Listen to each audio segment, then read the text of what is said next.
Welcome to another video breakdown. In this match, which is a blue belt adult match at the London Open in 2019, we will mainly cover two techniques or two areas. We're going to look at defense of the DLR, De La Riva guard, and also how to defend half guard when on bottom. Okay, let's get going. The white gi competitor opens very strongly by pulling decisively into guard. He pulls directly into DLR and is almost on the back, you can see. But if we freeze right here, the guy in blue is really struggling in this position, is very far behind. And there's the guy in white on bottom when playing DLR wants to try and get round to the back. He wants to go this way. And the aim of the guy on top is to square up and not let that happen, and then work his way out of the DLR guard so that he can pass, or to shut it down so that he can pass. Now the reason he's going to struggle to square up and shut down the DLR guard is for three things that he's doing incorrectly. Firstly, his right arm, his right hand, his right grip is in the wrong place. He should be gripping the far side collar of his opponent. Secondly, his left hand grip is completely wrong. It should be on his opponent's right leg. And thirdly, his opponent has done well by getting a deep DLR hook, which is the far side leg here. And that is in front of the blue gi competitor's leg, which stops him from coming around and squaring up. So we can now watch how all three of those things prevent him from squaring up as he wants to.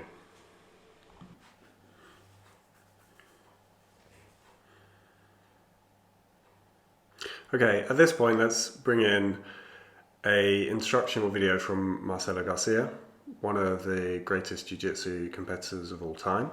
He can explain far better than I can about how the blue gi competitor should have shut down and neutralized his opponent's DLR. So let's get going. With that grip on his collar, probably now that he has this arm over here, he maybe is going to make his grip too. But I don't mind as long as I have the control of my arm post on his chest. On the other side, I have one hand, I'm going to control his leg like this. And because he controls his leg with his first arm, he probably going to try to use this as a De La Riva setup, you know, once he starts to work that. So what I'm going to have to do is make sure my knee always point outside, just so we can have more chance to work the pass. Every time he try to go around with his leg, I just kind of rotate. He keep going. Just gotta rotate. Of course, you're not going to keep rotating that much, but as much I need to stop him going there. The blue gi competitor needed to clear his opponent's DLR hook, and he needed to have his grip set in order to do that. So bearing that in mind, let's rewatch the opening sequence again before moving on.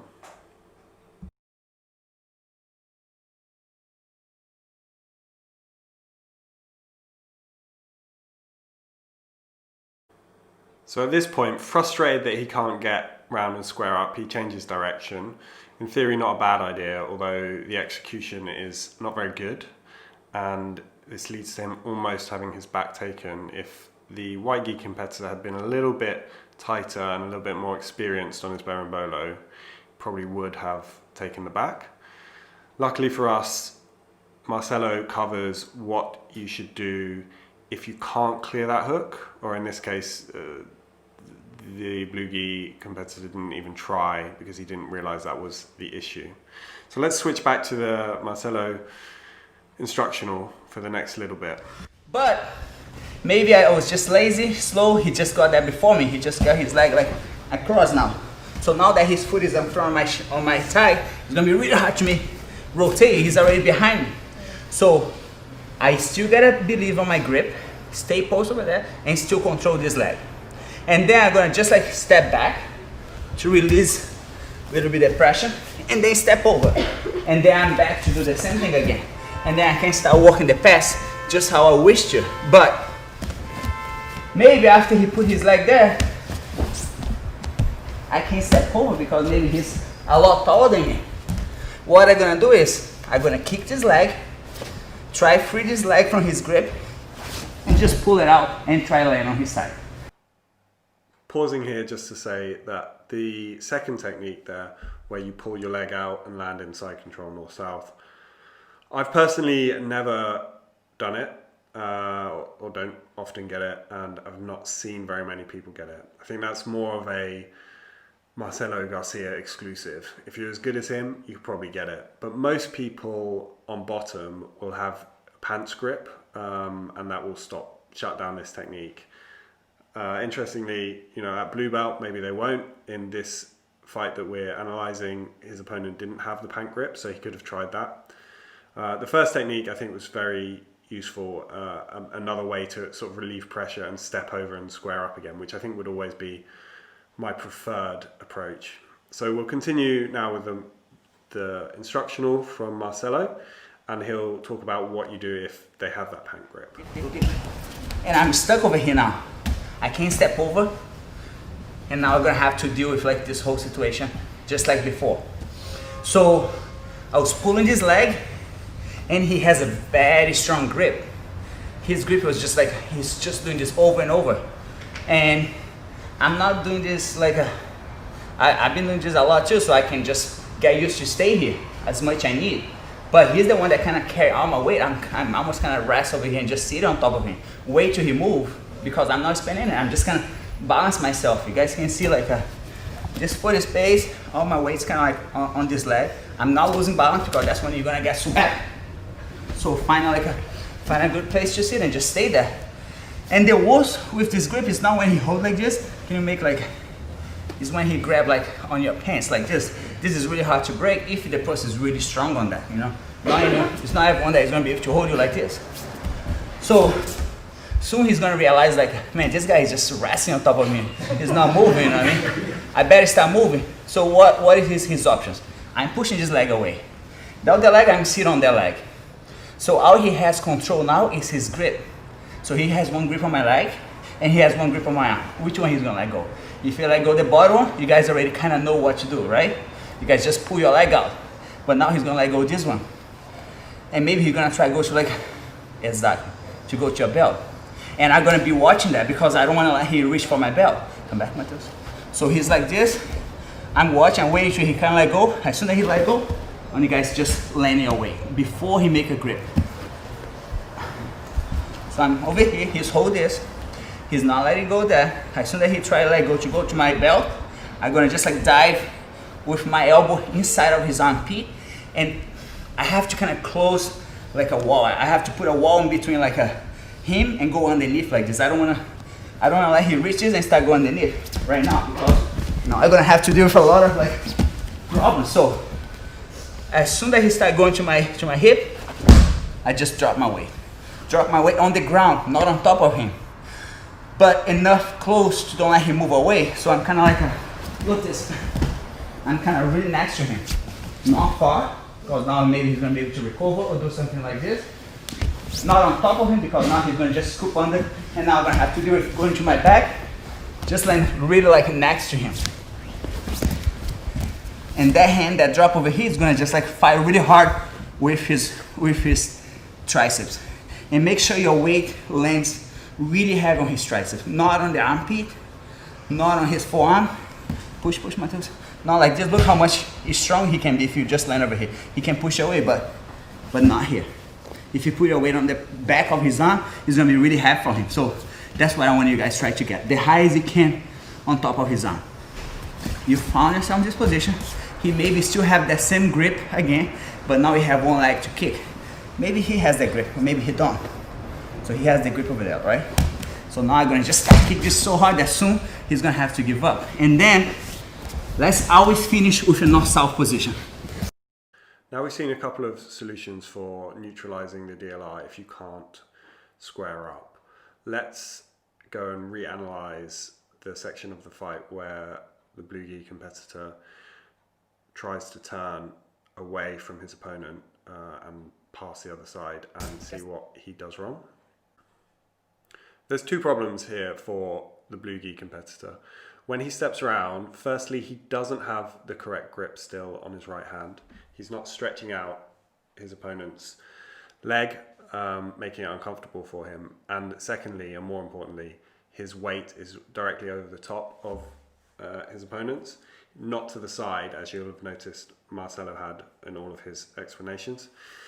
And that's important because the whole point of berimbolo and a lot of sort of sweeping is your opponent wants to get underneath you, get their hips sort of underneath you and your weight on top of them so that they can have control and move you around, which is what the white gi competitor does very well here. At this stage in the match, we've moved from the defense of DLR into the realm of berimbolo.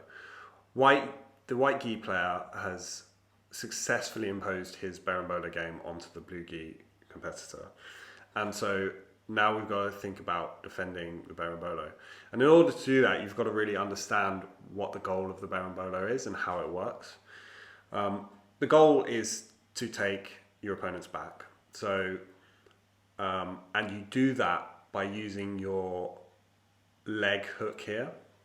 So this hook here, plus having their weight on top of you, allows the guy on bottom to control his opponent's weight and push him away and create space on the back.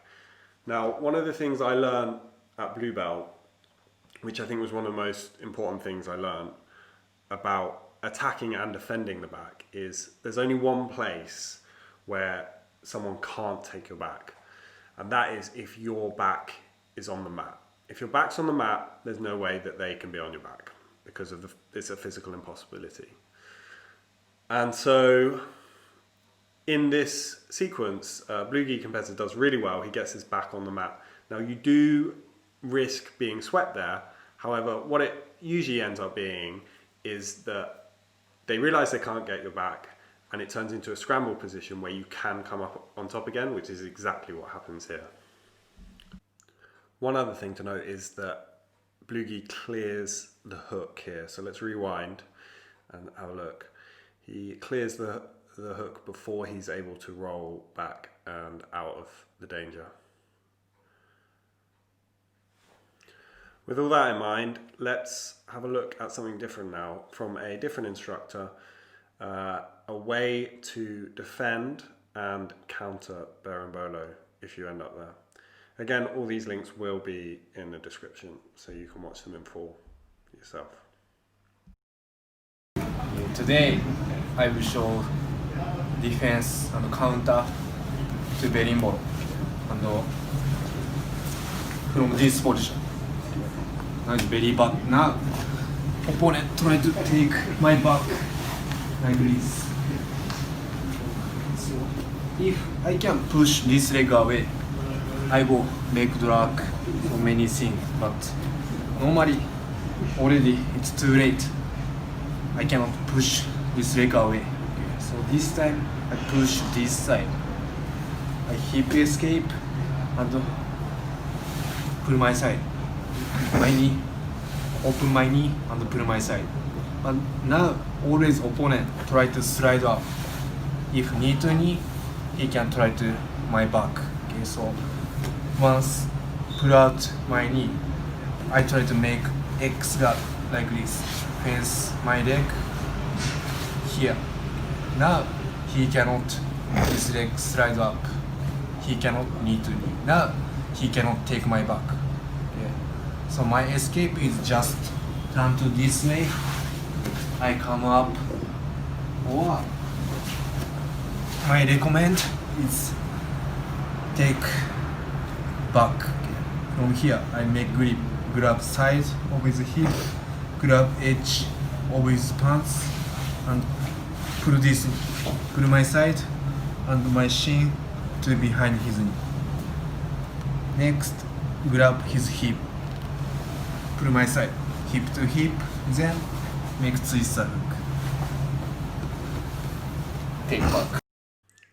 Apart from the cameraman grossly flemming repeatedly through there, I thought that was a good instructional, and I included it because it's a position that I know works, at least the defense does, and often I will find myself, you know, if you have your hips, your butt down on the floor and to the side of your opponent, and don't allow them to bring your weight over the top of them, it really does shut down the berimbolo.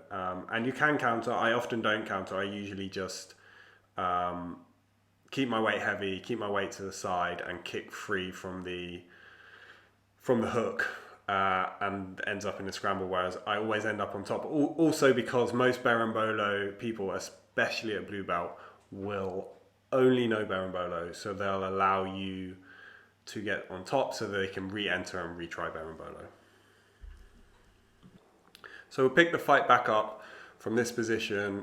Blue gi competitor has just escaped from the berimbolo and is in a fairly good position to pass if he had some grips. He doesn't have any grips. It's a fairly common issue at lower belts. People have either no grips or completely the wrong grips. It's one of the key details you should pay attention to when you're learning where those grips are. Ask your instructors why those grips, and understand the mechanics behind that. Anyway, let's keep playing. So our opponent, because he has no grips, he allows the white gi to pull his leg into single leg X. And rather than defending here, he stands up immediately and allows the guy on bottom to go to X guard. However, that's pretty good for him, for the blue gi competitor, because he has a good escape, which he executes quite well. He just does a step over, and the only thing really to note here is that when you do this step over, you've got to control the hook of the X guarding player so that they can't follow you with that hook, which he does well. So I won't include an instruction on that, although there are many out there that you can look up.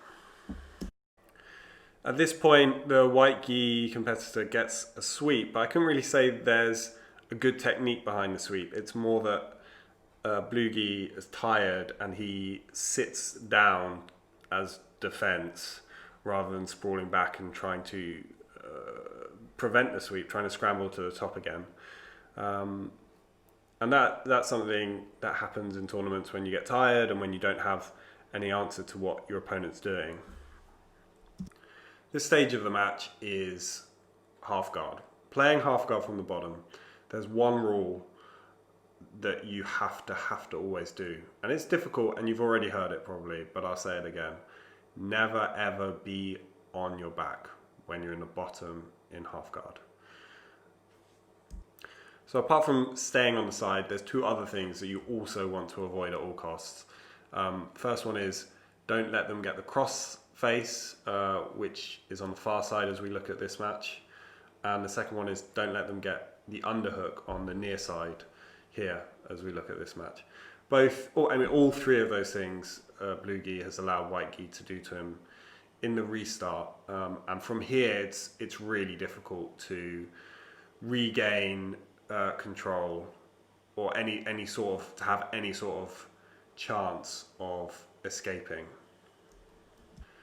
At this point, the white gi competitor executes a really solid pass using good fundamentals, and actually I would say more impressive than his berimbolo earlier. The technique here was much better, although not as flashy, and he probably doesn't do it as much. But he's got heavy pressure on the crossface, on the head. He puts his weight forward and then uses his feet to just pry himself free. And because he has the head control, his opponent is in a really uncomfortable position. It's very difficult for him to defend that. So to get some tips on what you should do if you end up in this position, let's go to one of my favorite YouTube jiu-jitsu stars, Chewy Jiu-Jitsu. In the first half of this instructional, Chewy explains that you really should avoid getting smashed down flat, and you do that by being on your side, not letting them get the underhook, not letting them get the crossface. I haven't included it in this video, but you should go check out the link and watch the beginning of that, because that is always going to be far better for you than ending up in this position and having to fight out of it. Nevertheless, let's see what the wise sage Chewy has to say on this situation. So Adam is now in half guard here. He's super heavy pressure. If there's a situation like sometimes I can bridge and get out of there and get back to my guard, but a lot of times when you're in this half guard, especially if you're a half guard player, you'll a lot of times get this heavy pressure onto you, driving into you, okay? So me driving into the person is just not gonna be effective. So here's what I'm gonna do. Instead of trying to go against the power, like driving into him, I'm gonna go with it. And I'll give you a couple angles on this. So I'm gonna go underneath of him here, and what's gonna end up happening is as I do this, he's gonna have to post. When he posts, that'll give me the ability to fight back from my underhook here and get under here, or as he posts, boom, I can get my cross collar and then make my distance, depending on if you're a inside sort of half guard player or more of a distance half guard player that plays like a Z guard or something like that. We screwed up, he got control of the head. We screwed up, he got the underhook. And he's got us all flattened out on our back. Not a good place for a half guard player. So watch what I'm gonna do. I'm gonna take my leg that's hooking and I'm gonna bite down here. What this is doing is this is blocking his point of base right here on his leg, and I get that from here underneath the arm if I'm gonna go for that underhook. He's going to come back and push, and as he does this, I can work my way down into a lower position. If I don't wanna play that low sweeping position, we go underneath, get that cross collar, and then as he comes back, boom, make space, and go back to our inside control.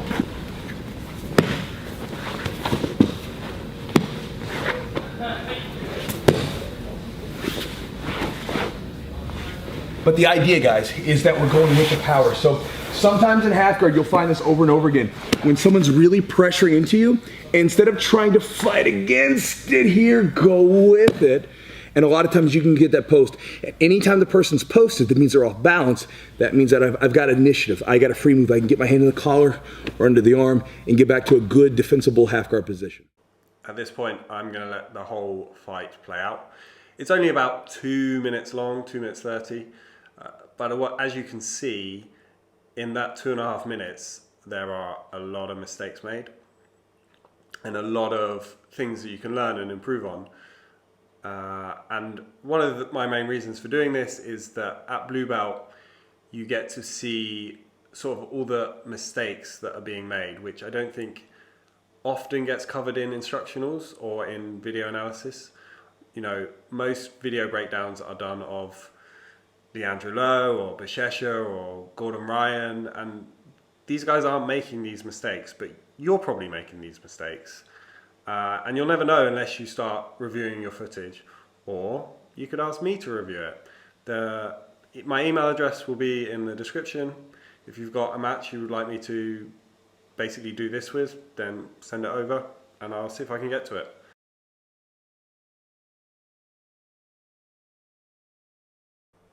Before I leave you to enjoy the end of this Blue Belt matchup, just one last thing. If you found this video helpful in any way, I would really appreciate it if you click like and subscribe, ring the bell, all the standard asks for any YouTube channel.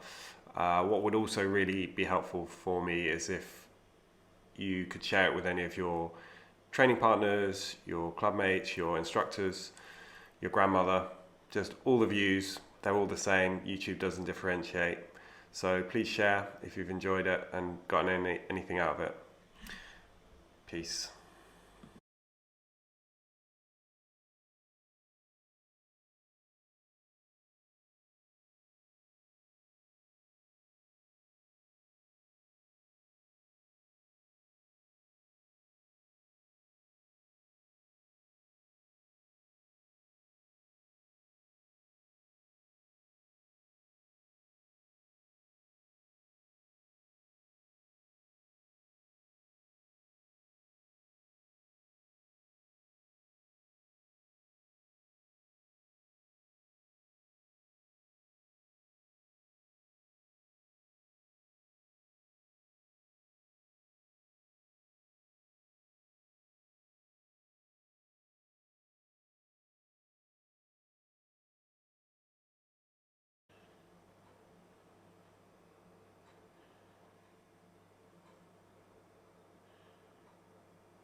Got to jump in here and give my top tip for blue belts that I hope you take away from this video.